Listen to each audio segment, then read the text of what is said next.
Welcome to Founders Unplugged, hosted by Greg McCallum.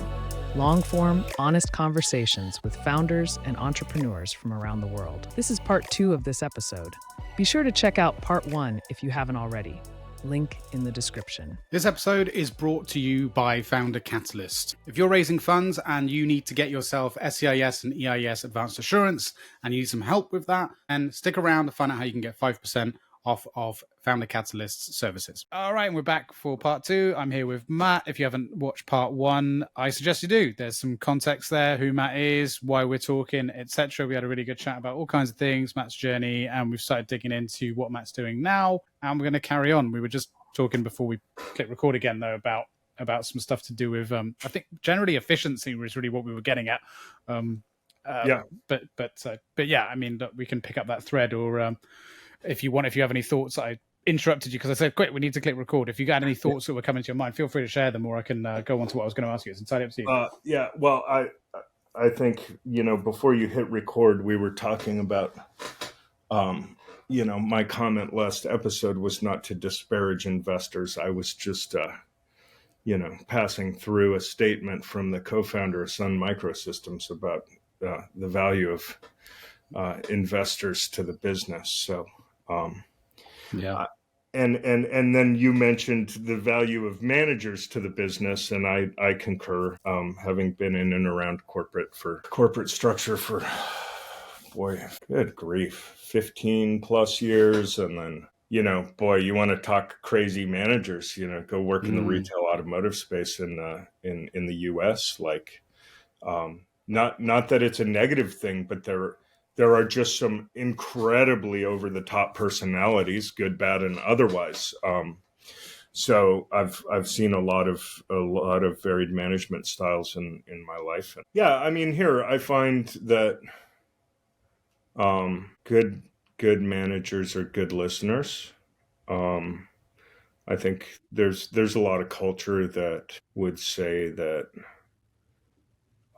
good managers are good at firing people, and I agree in certain contexts, right? Like they're good managers do need to be able to recognize when they need to move on from a relationship. I think maybe a good way to put it is oftentimes managers get to, and I've been guilty of this, when I spent a lot of my career managing teams.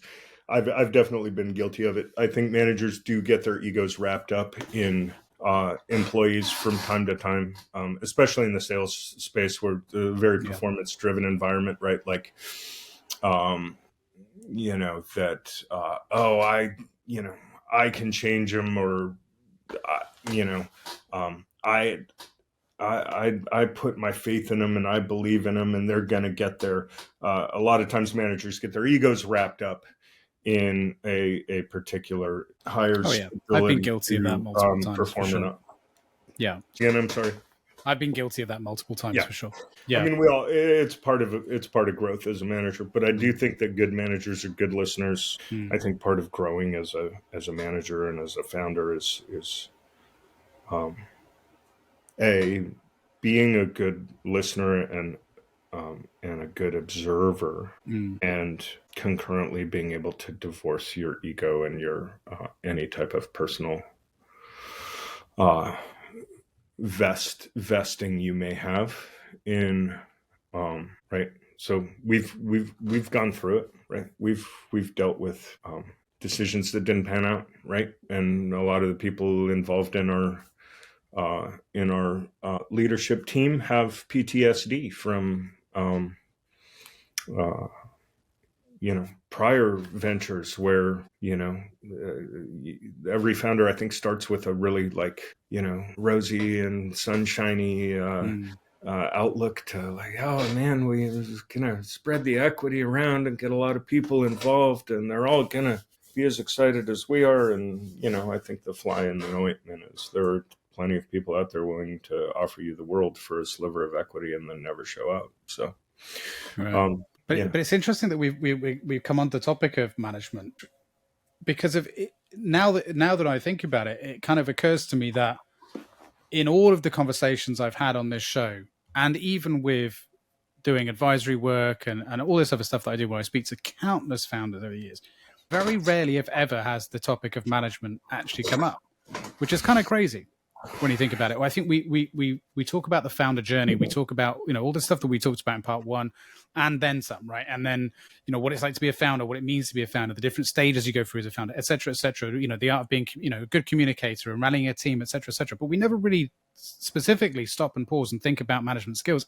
When you actually stop to think about it, it's important on a couple of different levels. I mean, the first is the amount of founders that have never managed people is incredibly high. Now that I think upon all of the people I've talked to, and then you speak to many that have got funding, the vast majority, especially the younger generation of founders coming in, they've never managed a team of people, at least not meaningfully, and certainly not led it to success, which is, in part why, especially when it comes to funding, you see, second-time founders and third-time founders get more peripheral treatment. That's part of it. But just, this topic of management, it's just not a popular topic to talk about amongst startup founders. And now I'm thinking about it, that's really odd because, my entire career I've been a manager pretty much. I was thrust into management really early on. Like by 16 years old, I was running my first team in a restaurant, right? It's like suddenly I'm responsible for people older than me. And that was a whole thing I had to navigate, which I think sculpted my managerial style and really led to a lot of sort of really pivotal decisions in how I approach people in general because of managing that. Like, being a manager of good people skills, work in a restaurant for 2 or 3 years. Oh yeah. But also just, working in hospitality, yes, but also just being a 16, 17-year-old kid, managing people 20, 30, 40 years old. Like that that fucking humbles you. Like, you know what I mean? Like, because they'll let you know if they just, what they think, like you're just a kid, leave me alone. And so that makes you adjust how you approach people in a whole new way. And that still carries through to today. But yeah, it's just an interesting observation that I'm only just now realizing that this isn't a conversation I've had with many founders. Yeah. And it's, and that's, I don't know if it's surprising to me or not. I guess maybe not. But I think of management as at its core is intrinsically linked to execution. I don't know that any startup can be successful without good management discipline, right? And I think that's often where like incubators come in, right? Investor has a brilliant idea. They've maybe never been a manager. They go in and get funded and, then the VC comes in and says, okay, here's all the things you don't know how to do. And here's my team that's going to do it. Right. But yeah, I think it really is just, it's linked and it's a DNA to execution, right? If you can't manage, you can't execute. But learning to manage at that scale, like, from the very top, like when you think about that, just from a purely psychological perspective, that's very rarely going to end well, to give someone that, maybe first or at least meaningful taste of what it is to manage people, to do that at that very top end as their first sort of foray into it. It's no wonder we see as many startups fail as we do, even fully funded, even well backed, even, with great teams and all that. If you're putting these people right at the top, and again, to your point about like, and a lot of the time they're supported by teams of and additional sort of bolt-ons to the business that are like, we're going to help you do this for you. It's like, well, it goes back to the like, show a man to fish kind of analogy. So, well, that's great, but at some point you really need to show them how to fish. Well, and here, I don't have any data to support it, but this is just my intuition talking. It's probably a reason why a lot of founders get removed from the business after a couple rounds, right? Is because of their lack of experience in actually the grind of management, right? Management is not, there are joyful moments in it, but it is not particularly joyful, right? It's a numbers and analysis game, and then good managers are able to communicate the logic behind the execution to their team in a way that resonates and enables their team to reduce a big goal to ridiculous, repeatable actions every day and arrive at an end result that they otherwise would not have been able to fathom the path to. Having managed sales teams in the past for a large part of my career, right?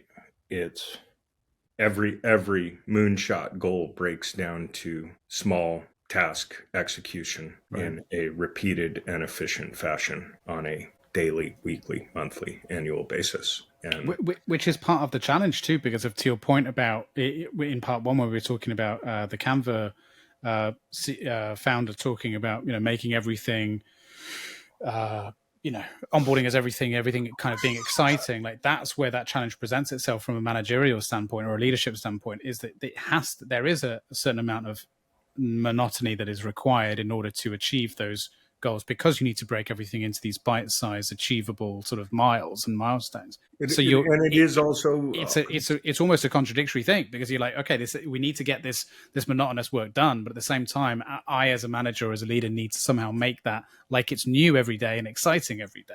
That's a challenge. And a big part of that is an executive team able to instill the passion and the vision in the management team who can take that and translate it to the workflow that they're managing and instill the passion and the excitement in the execution team. Yeah, it trickles down.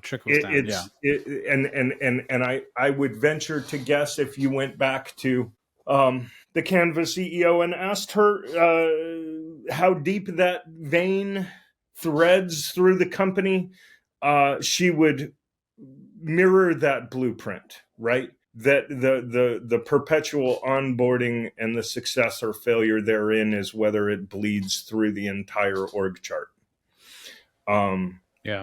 Because I mean, you see it in bigger organizations, right? And it's an area where, like, if you're looking at performance or lack thereof, that is not wholesale, right? Like, it's departmental or procedural. There is probably either a technical bug, like a procedural or technical bug, or there is a lack of effective management and evangelism within the organization that is driving complacency. Yeah, I think you've hit the nail on the head. Yeah, there's a very odd. This is going to seem like a very odd tangent, but there's a set of things that really interest me. Like we said in part one, there's a ton of things that interest me, but there's... Hi, a friendly reminder to share this episode with your network, like and subscribe. And if you are feeling really supportive, please consider reviewing the show on the podcast platform of your choice. It all really helps support what we do. Thank you. Now back to the show.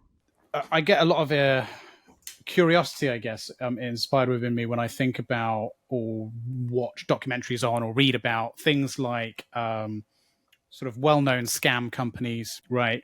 Or cults, these kinds of really interesting organizations that sort of pop up. And so they do some deplorable things, of course. But one thing that is fascinating to me about that is they seem to often nail what it is we're talking about incredibly well.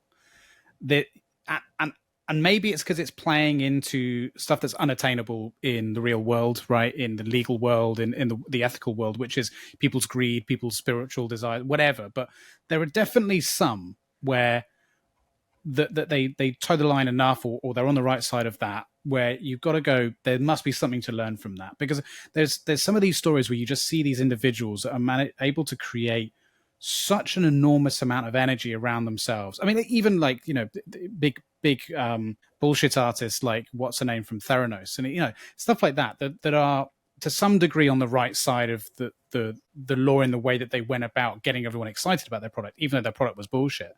Right. And there's other more recent examples of that. But the way that they're able to create hype and get that to trickle all the way down and all the way back up again and side to side, it's like there must be something that can be learned from that.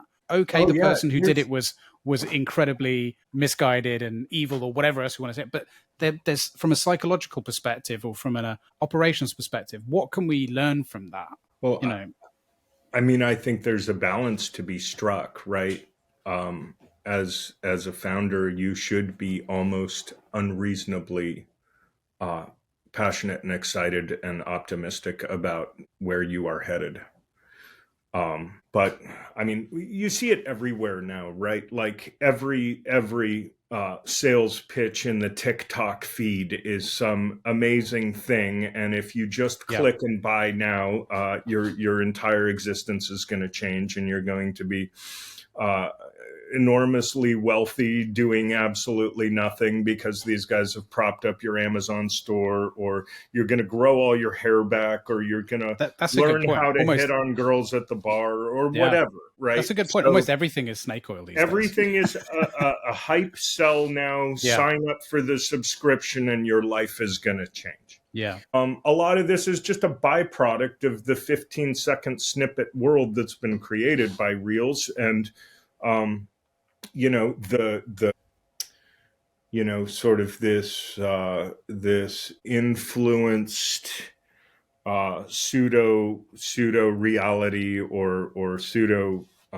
benchmarking that we're training our kids on as they consume that content.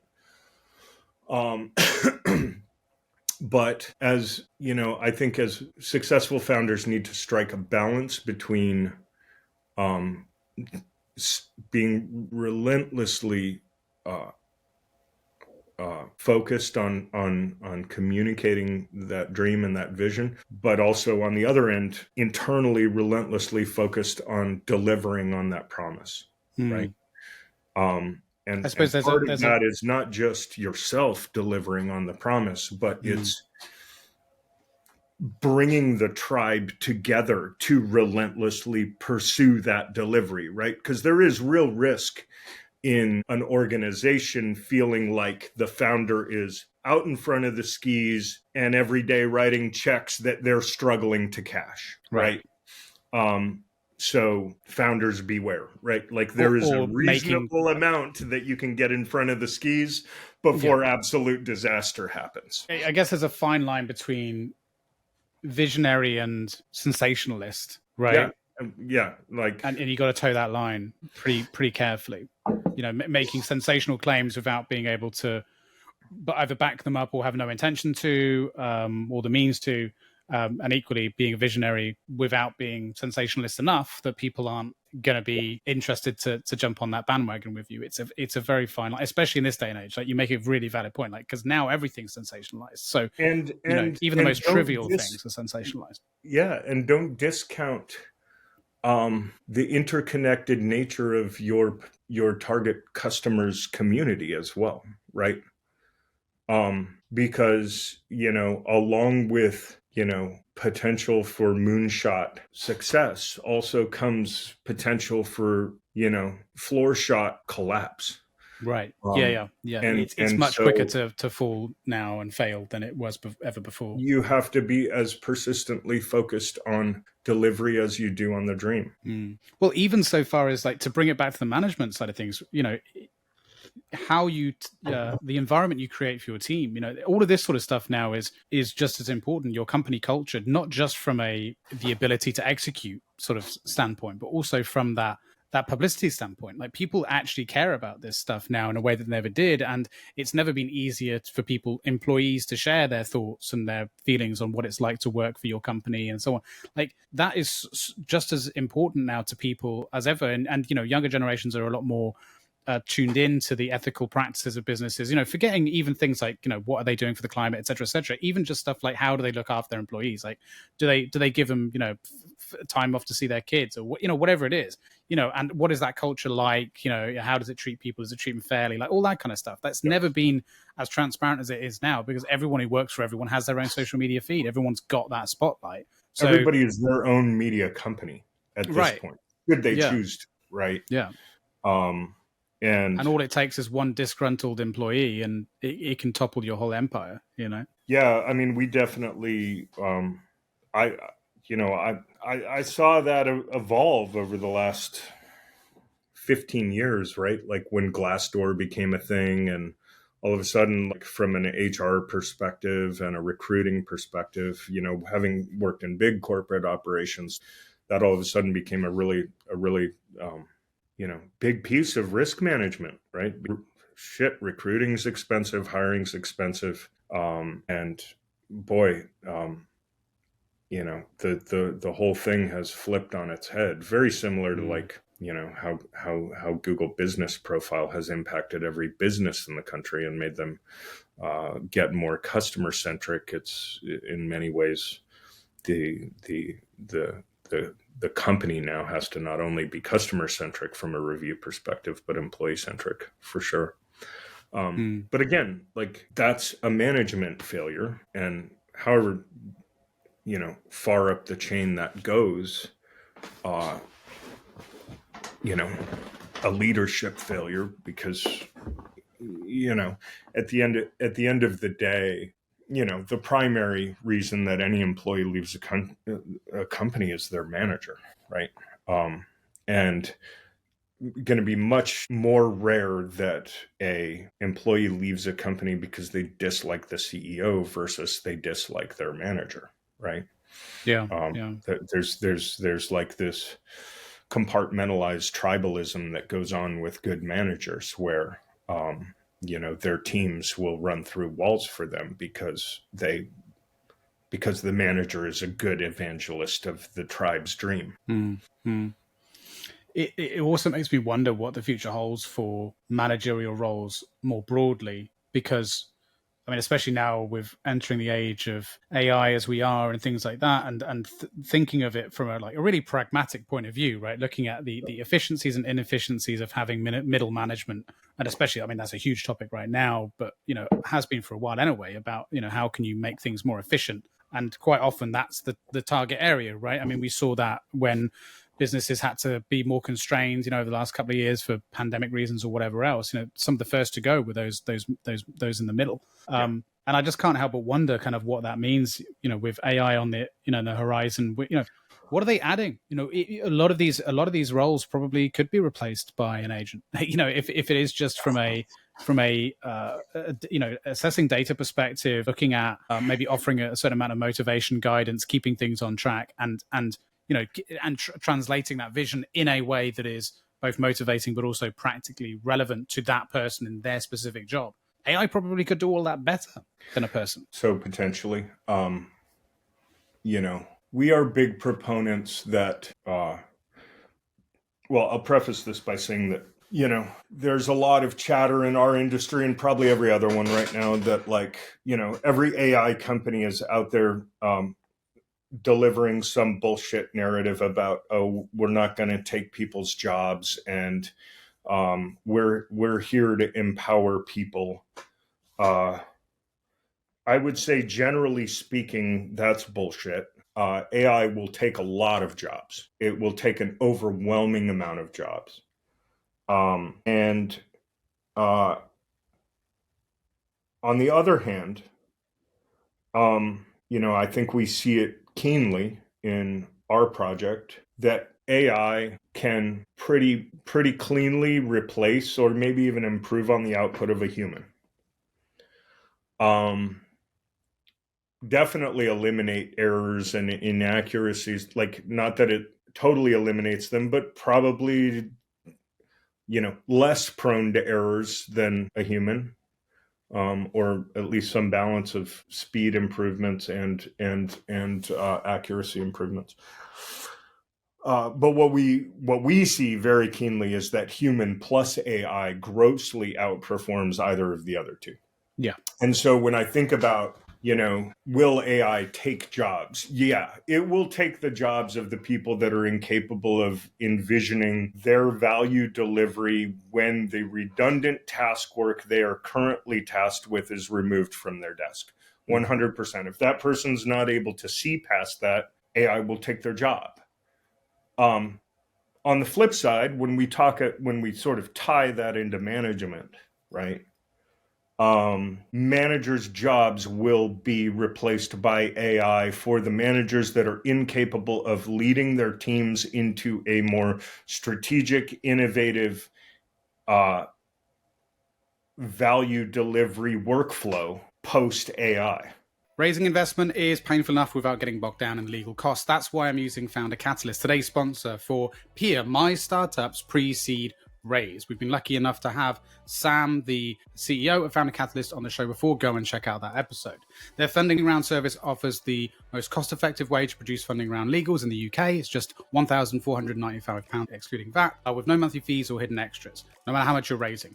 One Founder Catalyst customer recently raised 2.7 million and saved around £10,000 compared to the next option.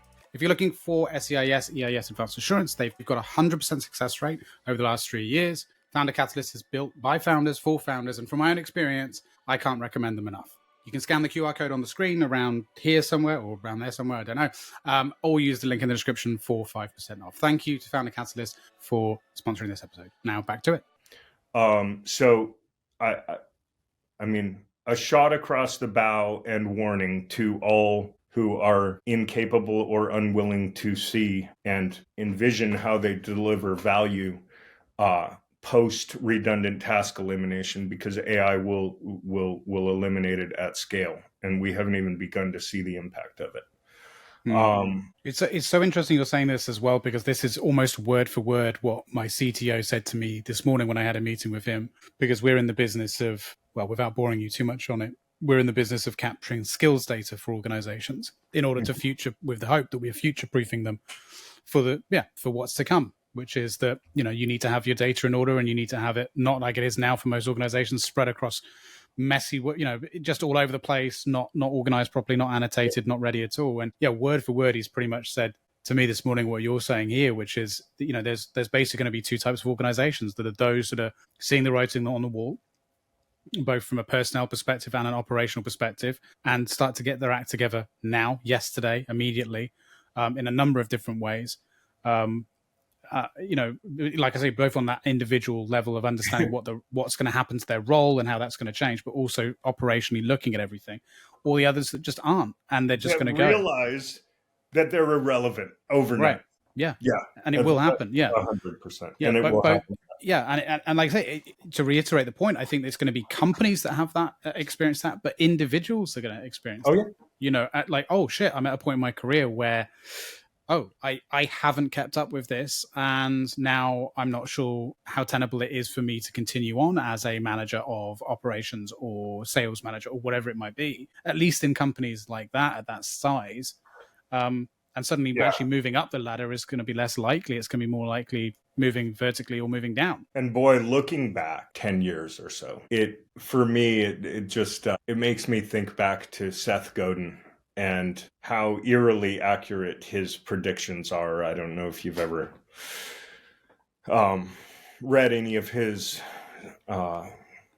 books or blog posts or anything, but I mean, he's known as the forefather of email marketing. He's, you know, written a blog post every day since like 1998 or something, right? Just incredible marketing mind. But one of the things that he really, laid his cards on the table on several years ago and before the explosion of OpenAI was that, you know, he has a program called the Alt MBA, which is really just it's as it sounds. It's an Alt MBA program, and his whole contention behind it is that, like, the global education system was really built for post-industrial education to turn people into drones to build machines and, you know, manage manufacturing lines, weapons, and all the other things. And that the next century is really the winners and the successful people are really going to be the ones that can creatively find solutions to difficult problems and motivate teams to tackle those challenges. And it's really coming to fruition extraordinarily fast with the acceleration of AI. But in parallel to that runs the acceleration of computer processing and chip manufacturing, right? The quantum chip releases from Google and Microsoft represent transformational evolution to our reality at its very fiber. And it's an exciting time to be a part of it. But boy, everybody better go in eyes wide open because change is here. Well, and culturally, right? Like we touched on, even culturally speaking, every generation, it seems, their minds work faster, like in a weird way. Like their desire for knowledge or stimulation, however you want to frame it, is seems to be turned up and up and up. And then on top of that, you have the reshuffling of prioritization for certain age groups in terms of what they want out of life culturally too across the world, especially in Western world. Yeah. So you've got all of these things happening at the same time. And it seems to all be pointing in the same direction, which is just this optimization of self, almost this optimization of results. It's the convergence, right? It's the convergence of human and AI intelligence. I think, I look to my 15-year-old often to see signs of what's to come. Yeah. And really when I was in the media business, right, like to understand where audience behavior was going to go. My son was a really good indicator of it, right? Like I was never bullish on VR because when I looked at my son's total media consumption time across gaming ecosystems, Oculus could never control more than like 1% of his interest bandwidth. And there's just a long way to go for that interface to be winning in a Xbox and PS5 controlled environment right now. But where am I going with that? I think, I've been fascinated by the way that their brains process information, right? They do take in a lot of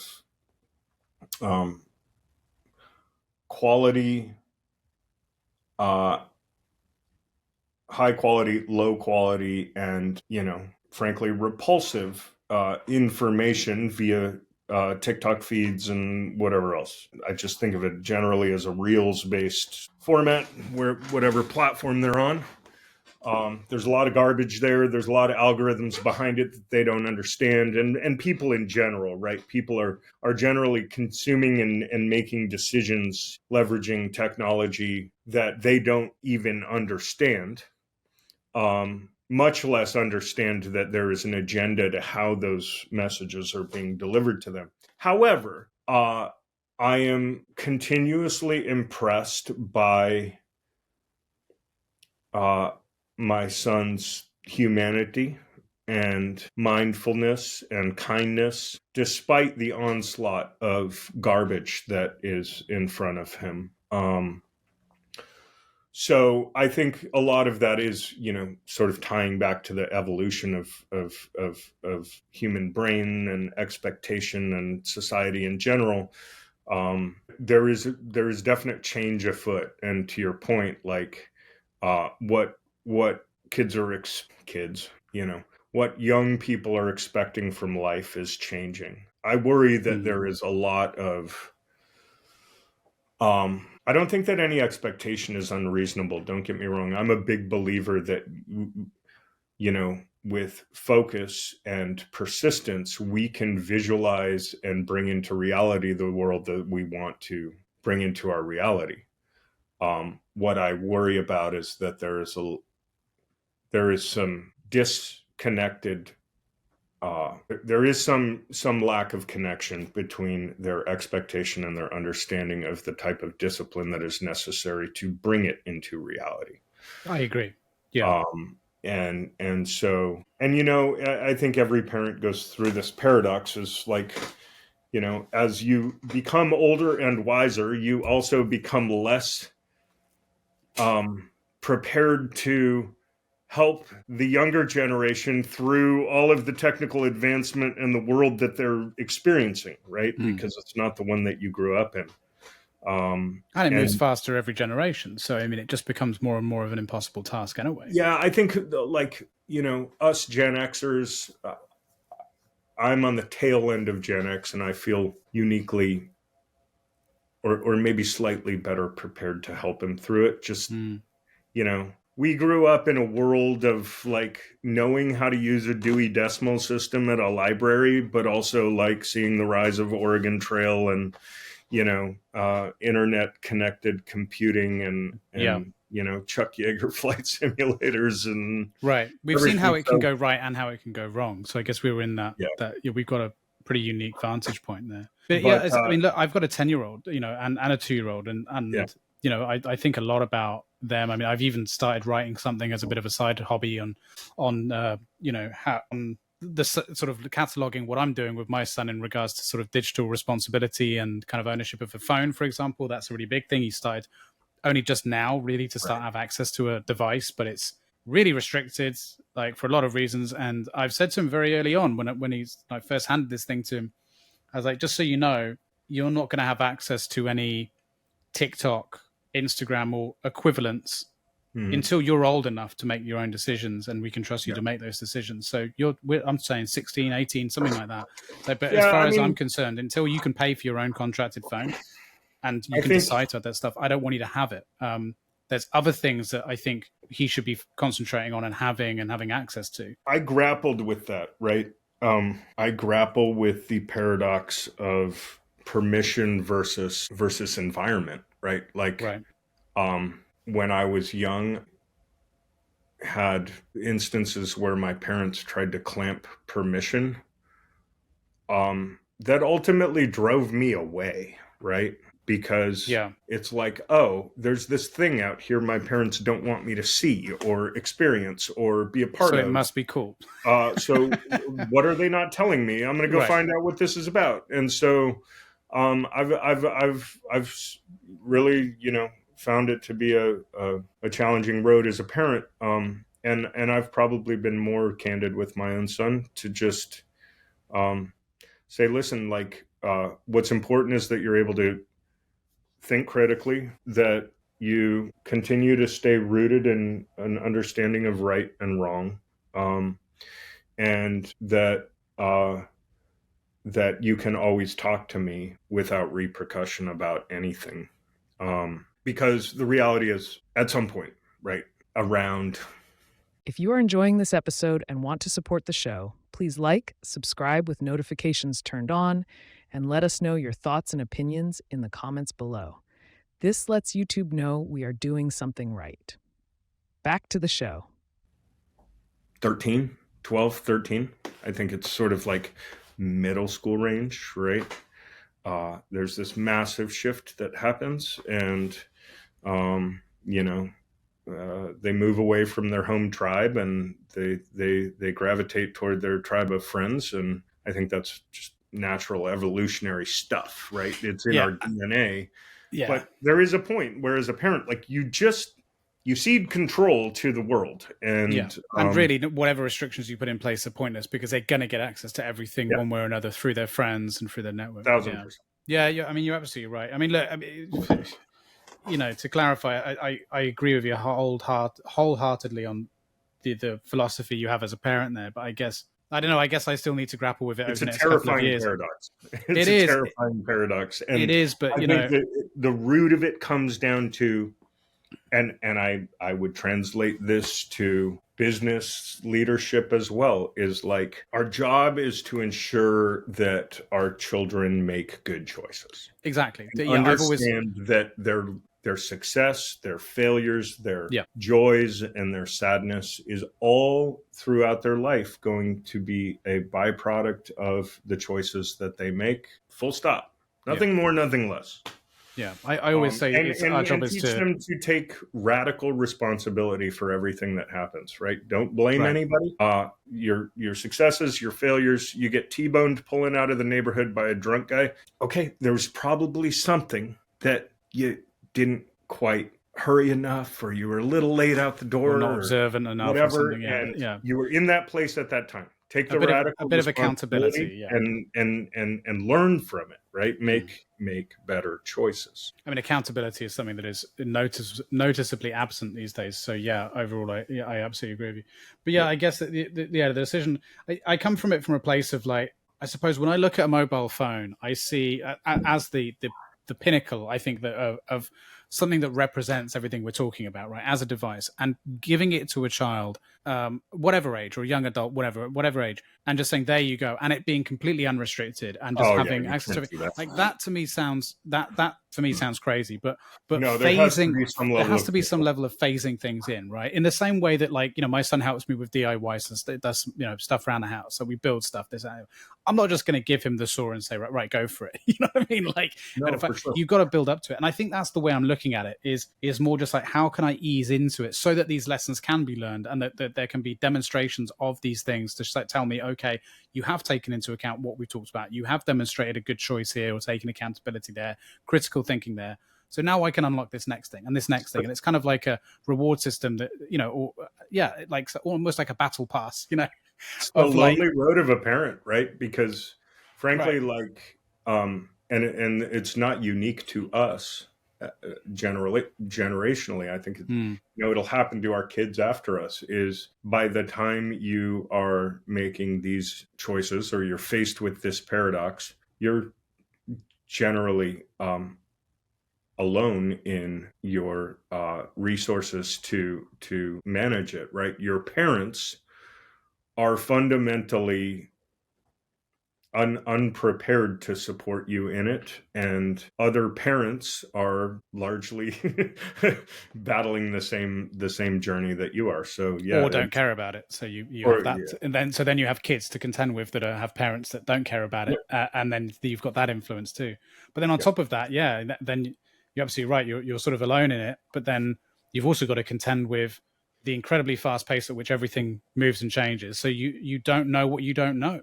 So Yeah. then you can I be would have entirely no unaware interest of it. in TikTok or Snapchat, and other than that my son is there, and Right. I've um And that's why communication between parent and child is so important. Like I that, go in there just so I know what right? he's being exposed to, right? Like I have accounts mostly so that I can experience the world that he's experiencing and try Yeah, it's to a good thing to give do. him good counsel. Yeah. It's Yeah. one of the reasons why I try to, I mean, aside from occasionally liking to play a video game here and there, one of the main reasons why I have accounts to play certain video games is purely so I can play them with him and Yeah. understand what they are and how they work. Fortnite is a good example of that. I couldn't stand that game when it first came out, but then as soon as my son got to the age where he started wanting to play, I was like, okay, I'll play with you. Do you know what I mean? Like, I'll show you how it works. Or let's figure it out together, kind of thing. Stuff like that. Oh, the sacrifices we make playing video games. Yeah. Here, like it's for me, I found, video games to be obviously super frustrating, right? Like it triggers all sorts of emotional response in kids as they're growing that force you to parent well and guide them to better choices. I also found it to be a blessing during COVID, right? The ability for them to online game and maintain a lot of social interaction. I think, in many ways, the gamer kids continued a lot of their social development, For sure. and even accelerated it in many ways during the pandemic. Um, but the one line in the sand that we've always drawn for him is like, unless you are monetizing social or monetizing gaming and doing it as your job, you're going to be doing something active as like a non-negotiable, right? Yeah. You're going to be playing sports. I don't care what sport, I don't care what physical activity, but you're going to pick something that you find joy in, and you're going to go do that and stay connected to the physical universe around you. Yeah. So, But it's undeniable that there is a skill parenting. set there that kids can get from gaming. But it's just Yeah. like anything, it's everything in moderation. It's everything in moderation, but also just using it in the right way. Like everything's a tool. But everything can equally be a weapon, right? It's that same principle. Is you can pick a hammer up, and it can either be used to destroy, it can be used to make. And it's the same with a mobile phone, social media, computer games, whatever. Computer games, again, I've said to my son before, no, don't play that. It's absolute nonsense. There's no skill involved. It's just, do you know what I mean? Like it's just, I mean, the term these days is brain rot, right? It's just brain rot. There's nothing you're gaining out of it. You're not getting any social skills, any tactical skills, or whatever, right? But then there are games where there's an enormous amount of skills. Whether it's inventory management, strategizing, long-term thinking, short-term thinking, communication skills. And it's the same with social media. It's like on TikTok, there's literally a tab that says STEM. I wonder how many kids actually look at that, for learning. But it's there, and it's like if you just know about it, then they'll use it. Like the vast majority of the YouTube time, for example, my son uses, is to watch tutorials so we can learn to make games or do 3D modeling. It's like, I don't mind that. That's why I bought you a PC. Let's load that up and let's get that going. It's like, I don't know, to see these things as tools rather than just purely entertainment. So that's one way of looking at it. But I think the better way to look at it is, how can this better me and make me better than I was yesterday? Yeah, it's fascinating. I never cease to be amazed by my own son's appetite for learning, and all the things that he teaches me that he's just gone out and they all learned want it on his own. Yeah, all kids want YouTube, it. Yeah, ChatGPT, etc. Right? Like it's encouraging that we are not totally doomed to a fully dystopian right robot takeover. But kids by nature, I think, thirsty for knowledge. I mean, that's why they're curious. They ask questions. They bug us and annoy us all the time. What's this, what's that? They are curious beings. And I think the worst thing that you could ever do is extinguish the spark of or flame of curiosity in a child by just not creating an environment where that's A, rewarded, and B, encouraged. Like that would be the worst crime for a child, to do to a child, I think. Yeah, and I think that may be one of the things that sort of differentiates us from the AI, at least so far, right? Is that curiosity, right? And I think if, AI becomes a great catalyst for accelerating our dives into curiosity and our potential, paths through it into bringing something into the world that the world hasn't seen before. But I don't know, is AI curious about anything? I don't know that it's gotten there yet, right? No. It's not anything about anything. Yeah. It's still a tool to deliver output. It's input, output. Is it getting sentient? Yeah, I believe, no doubt about it. You think so? Models. I think there are certain models that are starting to become self-aware at some level or another. I still don't know if it's curious, though, right? Yeah. And the curiosity. I personally think we're quite a long way from sentience. I think that the requirements for sentience are things that we're not. I don't think we're close to yet. Yeah, I don't know. Maybe if they are fully. I think there have been some whistleblowers coming out of Google's programs and whatnot that are saying, definitely, at least making claims of that. I think it all changes with quantum, though. Yeah, I agree. You think about the quantum chip and its ability, just the sheer magnitude of its computing capability in comparison to our most recent supercomputers. It's somewhat mind-bending what possibility may exist on the other side of that. But I literally tried to explain. I think we just have to be grateful we're here to see it. Yeah, 100%. I tried to explain the recent sort of advancements in quantum chips and stuff like that to my mother and my brother last time I saw them. We caught up for lunch, and they were just, talking about the sort of the parallel universe possibilities, the other worlds theory, all this sort of stuff, and the superposition and all that. And they were just they just couldn't even begin to fathom what I was talking about. I might as well have been talking to someone from the Stone Age about how, what a mobile phone is. Right. It was just and this is me with a very basic understanding of it only just about gets it. So even for me, I'm struggling to really wrap my head around it. I'm not a physicist or a quantum physicist or whatever, but neither am I. But it's just it's fascinating the way that sort of the more closely they look at the fabric of reality, the more it sort of slips through the fingers like grains of sand, right?